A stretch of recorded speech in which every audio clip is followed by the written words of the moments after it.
Nou, we doen bij deze school een snelheidsmeting in samenwerking bij Veilig Verkeer.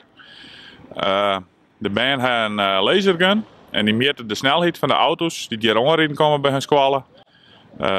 De volgende groep die staat een beetje verder samen met de politie. Houden die ermee staande om een bewustwordingsactie te doen. En ze dan uit te lezen dat ze te hard rijden bij hun scholen. 37. 37? Ja, 37. 34. Het gaat heel goed. Zijn al best wel, we hebben nu al 2 auto's weer die te hard reden. Ik vind het wel mooi, want de auto's moeten hier niet te hard rijden. Want als er dan een kind oversteekt, dan zou het zo kunnen dat kind tegen de auto aankomt. En dat is dan wel mooi. Dat die mensen krijgen te horen van dat ze te hard rijden en dat ze daar dan om moeten denken.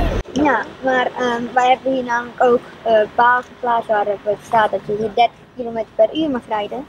En ja, soms dan fietsen wij hier wel langs en dan zijn er ook sommigen die gewoon veel te hard rijden. En dat kan er ook aan zo'n botsing komen. Nou, een meting van Veilig Verkeer, met de gemiddelde snelheid laat je tussen de 40 en de 45.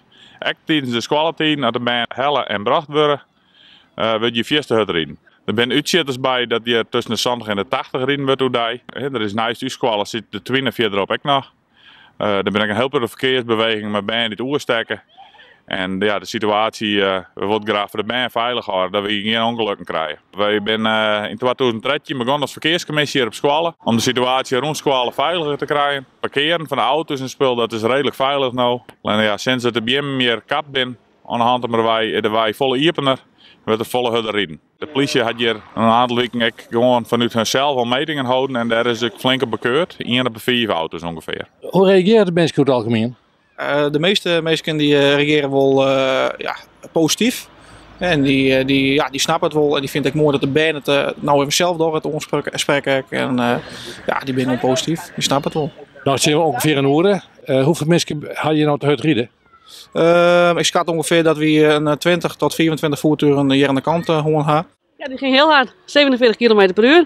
Van de morgen hebben we een aantal voertuigen gewoon die kijk onder de 50 zitten. Dus dat is ook 48, 46 km aan het horen. En dat is ook een 40 hut van zijn gebied is dit. Jouw gimmerkeuring, Joert? Joert net. Nee, de meesten krijgen gewoon een folder mee. Verrassend dichtbij.